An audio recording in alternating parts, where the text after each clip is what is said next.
Welcome students. Today we are going to discuss chemotaxonomy.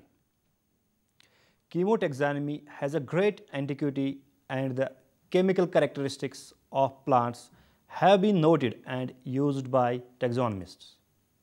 Its early history is largely a history of use of plants in medicine. The herbalists of past began to group plants possessing similar medicinal properties.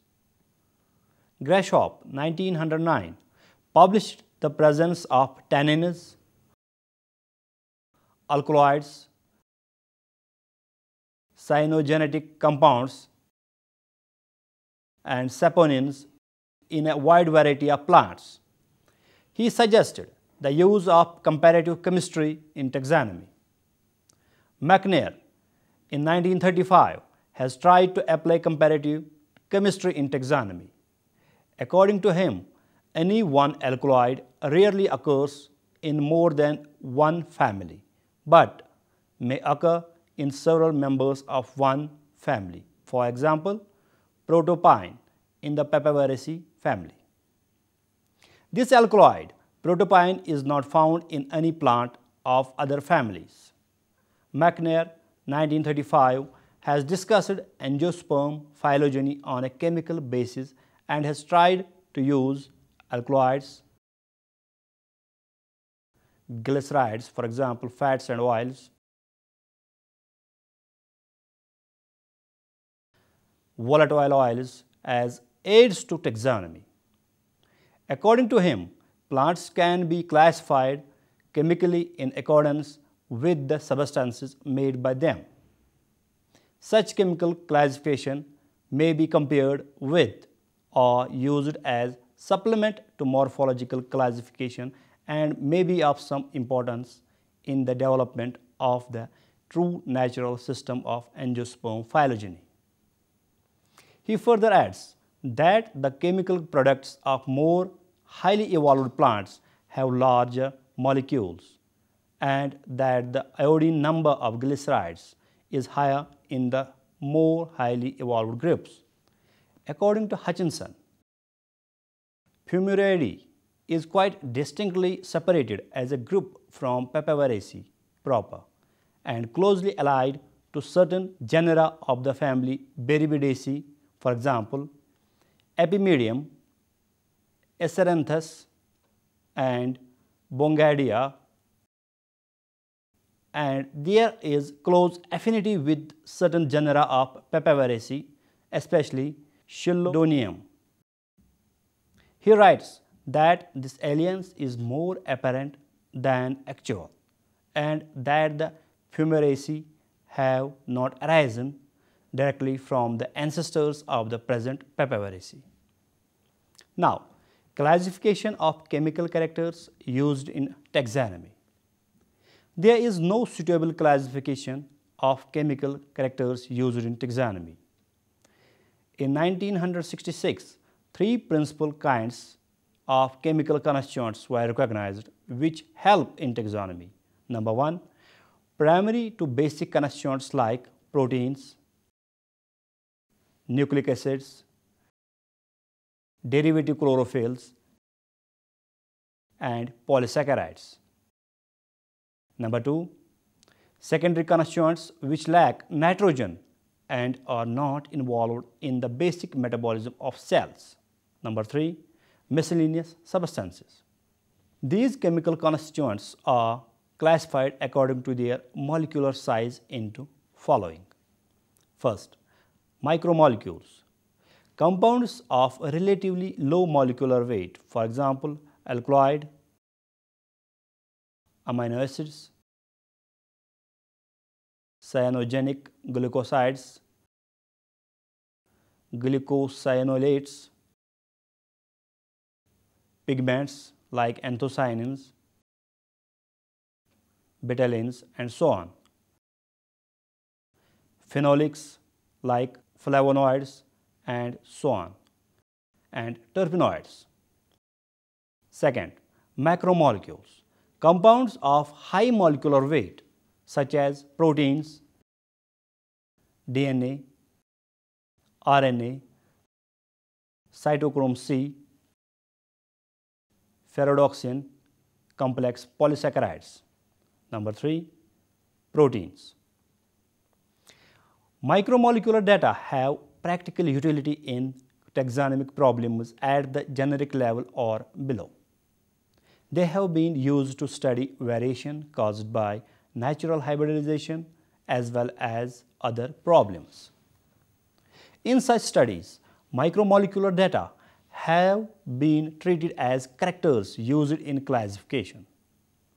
Generally, macromolecular data are most helpful when applied to problems of phylogeny above the generic level.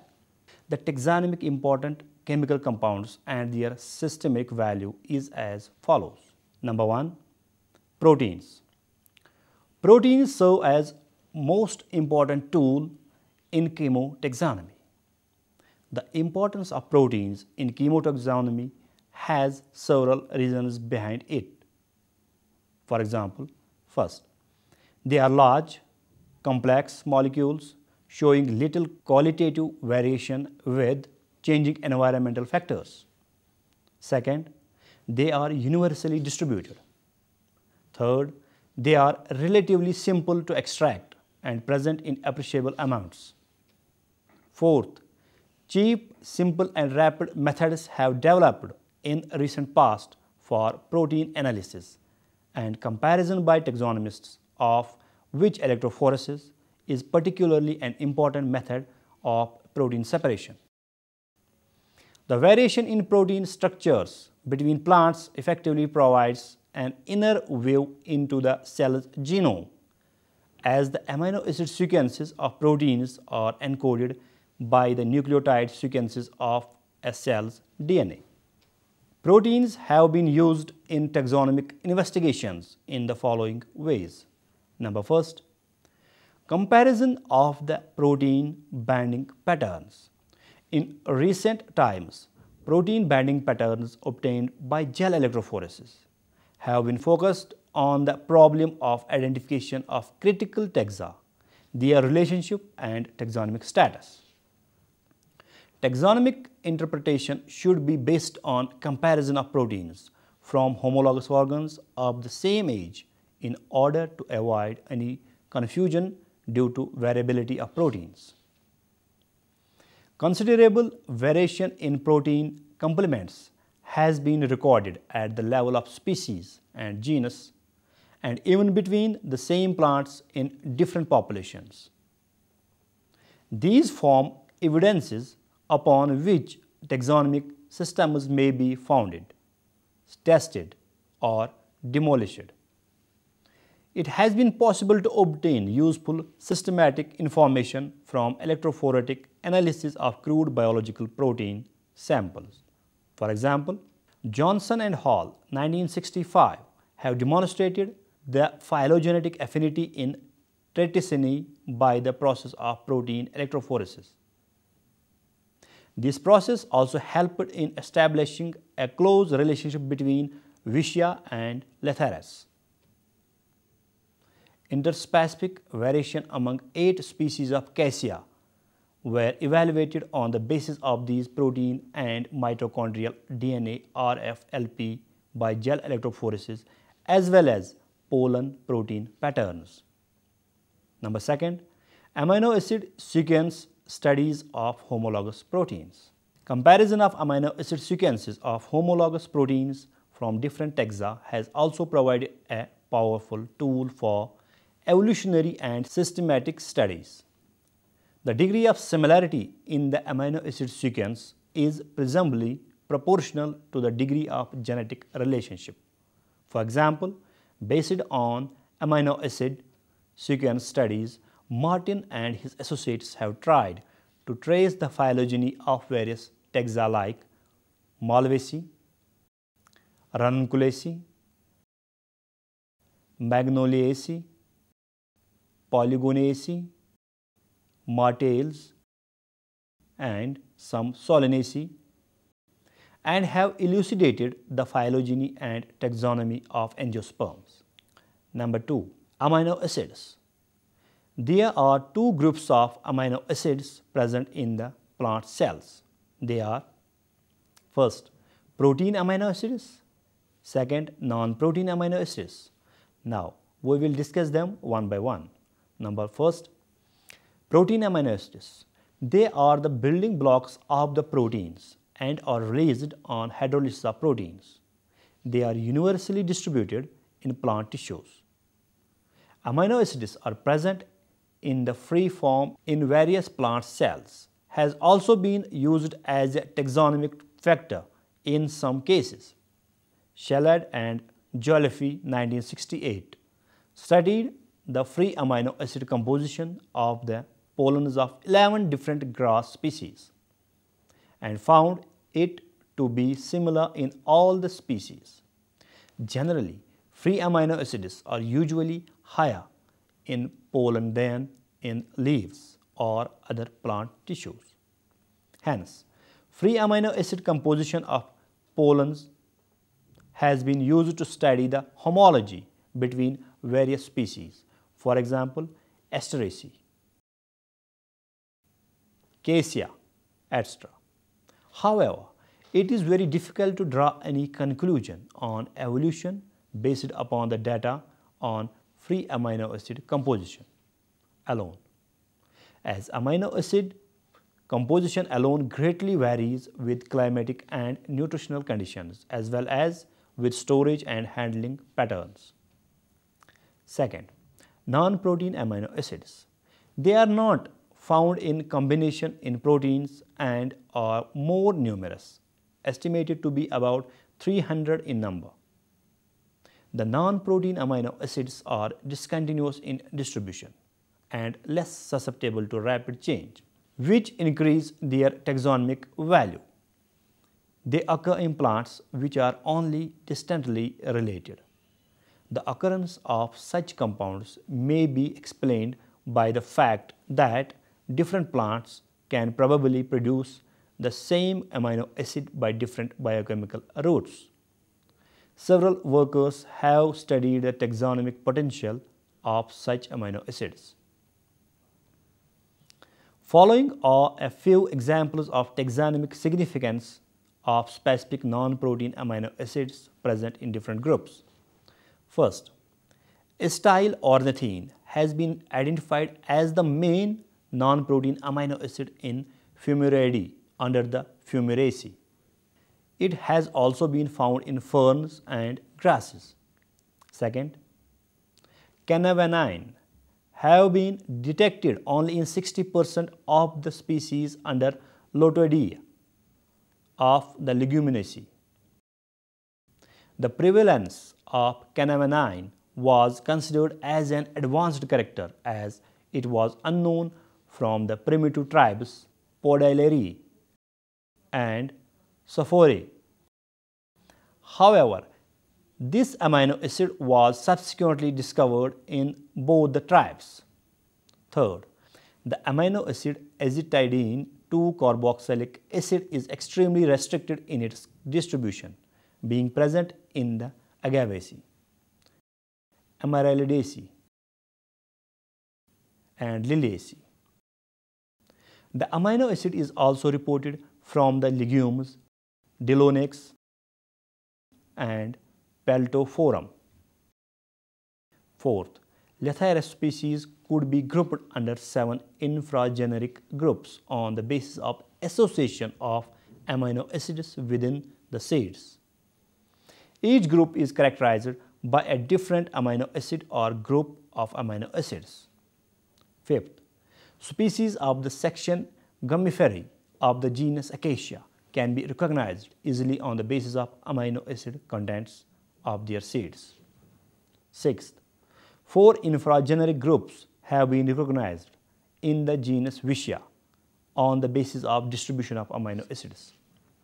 Seventh, free amino acid lathyrine is also known only in the genus Lathyrus, and this supports the present circumscription of the genus. Now, we will discuss flavonoids. Flavonoids are the largest group of naturally occurring phenols. Phenols contain the hydroxyl group attached directly to the aromatic nucleus. They are mostly found in the vacuoles of the plant cell. Various types of flavonoids include flavones, flavonones, isoflavones, isoflavonoids, flavonols, anthocyanidins, chalcones, aerones, and biflavonils. Cronquist and Takhtajan placed the jugulandales in the Hemimelidae, but Thron assigned Jugulandaceae to the rutales. But the presence of 5 methoxylated flavonols relationships with the Hemimelidae.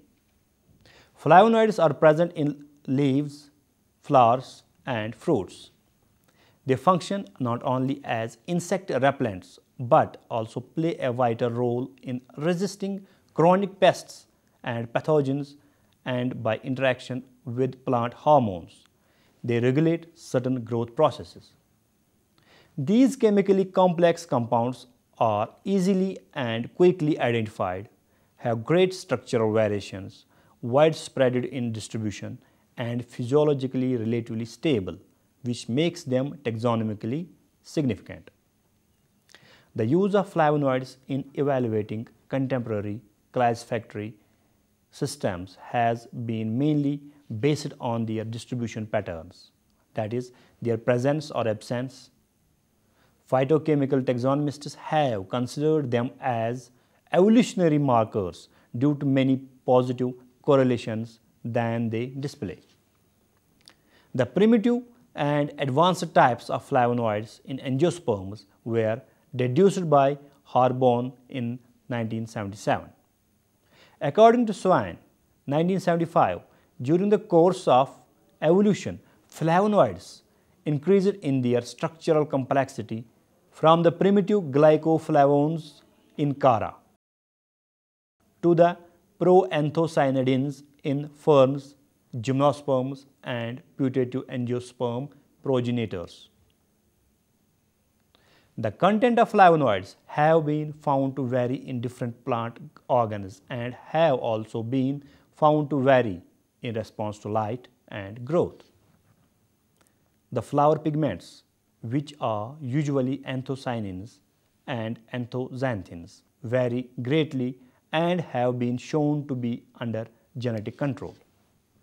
It is also reported that the anthocyanin production increases with the deficiency in nutrients such as nitrogen and phosphorus. However, all variation in pigment production is not genetic in origin.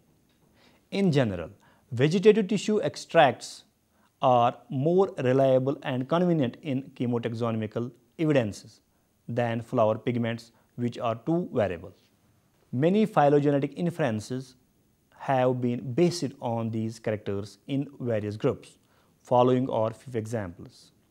The flavonoid systematic of the genus Piperidine was studied by Giannesi and Chong in 1976, who found that although the 16 species studied by them had the same flavonoids, they could be categorized into 3 discrete groups. They are: first, those producing only flavonols; second, those with flavonols mainly and a few flavones; third, those which produce flavones predominantly. An exclusively survey of the families Umbelliferae and Arelaceae by Hagnier in 1971 revealed that the 2 families are closely related. Hagnier also concluded that they may be regarded as constituting the order Urabiliales, which in turn may have evolved from a Rutilian stock. Analysis of flavonoids of leaf of Liliaceae Juncaceae, Cyperaceae, and Poaceae suggest that all these families have arisen from liliaceous ancestors. The flavonoid pattern of 5 species of Tragopogon of Asteraceae and their F1 and F2 hybrids were studied, and all the species and their population showed different chromatographical results. Flavonoids may have been used in the estimation of generic affinities in Ulmaceae and of species relationships in Chenopodium. The evolutionary pathway in many taxa, for example Lemniaceae and Ruellia, have been traced based on the data of flavonoids. Flavonoid chemistry has been used to distinguish species of Spirodela which cannot be distinguished on the basis of their morphology. Now, number 4, terpenoids. The order of flowers, fruits, leaves, for example mint and eucalyptus, and wood, for example sandalwood, is due to essential oils, natural organic compounds called terpenes. The terpenoids have been classified on the basis of number of isoprene units present in them. For example, monoterpenoids with 2 isoprene units, for example chitral, limonene. Sesquiterpenoids with 3 isoprene units, for example farnesol. Diterpenoids with 4 isoprene units, for example vitamin A. Triterpenoids with 6 isoprene units, for example squalene. Polyterpenoids with several isoprene units, for example rubber. Some of the chemotaxonomic applications of terpenes are mentioned below. Sesquiterpene lactones are common in the family Asteraceae, in which the oxidation level of these sesquiterpenes is sometimes specific to a tribe, subtribe, or even a genus. The absence of sesquiterpenes in the Asteraceae may be rare. It has been found that if Ambrosia and its allies with Francesia and Xanthium are removed from the Helianthie, then the residual elements are similar to the Helianae in terms of lactone distribution. Thus, there is a need to construct a separate tribe or a distinct family to accommodate allied forms of Ambrosia which exhibit diversity in lactone production. Second, geographical races of Pseudotsuga menziaceae were distinguished based on the terpenoids of their conical oleoresins. Third, the classification of eucalyptus has been difficult on the basis of gross morphology. Later, the genus was divided into larger groups containing different oil combinations, which they correlated with leaf, venation, and bark structure. Fourth, origin of certain citrus cultivars was determined by studying their rind and leaf terpenoid pattern. Fifth, a survey of monoterpenes in 19 species of salvia indicates that terpene composition is a valid morphological trait in the analysis of introgression within a group. Sixth, gum terpentines have been used in the taxonomy of pines. Seventh, there are 3 sympatric taxa of Hedioma coexisting without any sign of natural hybridization and used their terpenoids in identifying them. Now we will discuss alkaloids. Alkaloids are a heterogeneous group of organic nitrogen containing bases, often with a heterocyclic ring.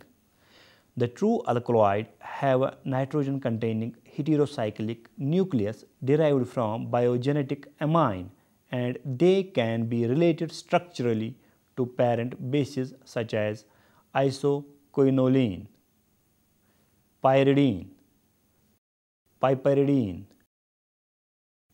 and tropane. They are byproducts of plant metabolism and are synthesized from amino acids and their derivatives.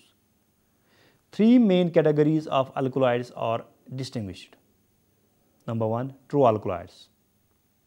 They contain a nitrogen-containing heterocyclic nucleus derived from a biogenetic amine. Number two, protoalkaloids. They are derived from amino acids but lack any heterocyclic ring. Number three, pseudoalkaloids. They are biogenetically unrelated to amino acids and are derived from terpenes, sterols, aliphatic acids, nicotinic acids, or purines. Alkaloid content can be considered as a source of taxonomic evidence as alkaloids characterizing species of a particular taxon or frequently of the same chemical or biogenetic group. This suggests that related plants share the same pathways of alkaloid synthesis. Therefore, alkaloid content can be considered as a source of taxonomic evidence. However, mere accumulation of alkaloid does not imply taxonomic relationship at family level. Some of the taxonomic aspects of alkaloids are mentioned below. Number one, distribution of alkaloid has proved useful in the taxonomy of the Fabaceae. Of the three genera viz. Genista, Amodendron, and Adenocarpus, under this family, Genista and Adenocarpus were included in the tribe Genistae, whereas Amodendron was placed in the tribe Sopherae, which is characterized by the presence of matrine alkaloids. However, phytochemical studies have shown that all the three genera contain amodendrine histidine alkaloids, which suggests that amodendron should be transferred to the tribe Gentaceae. Number two, lupin alkaloids have been found in three tribes under the subfamily Lotoidea of the Fabaceae, viz. Sopherae, Genistae, and Podalerae, which suggests that these tribes may have originated from a common ancestral stock. Number three, alkaloids are useful in taxonomic studies in papaver and argemone, veratum, as well as in Lycopodium, lupinus, and Caryophyllus. Number four, the presence of isoquinoline alkaloid in the families Fumaraceae and Papaveraceae indicates very close relationship between the two families. Fifth, on the basis of the distribution of benzyl isoquinoline alkaloids, several modern taxonomists including Takhtajan, Cronquist, Thron, and Dahlgren rearranged the families with Apocarpus gynoecium in Magnolidae. Dear students, this is all about chemotaxonomy. Thank you very much.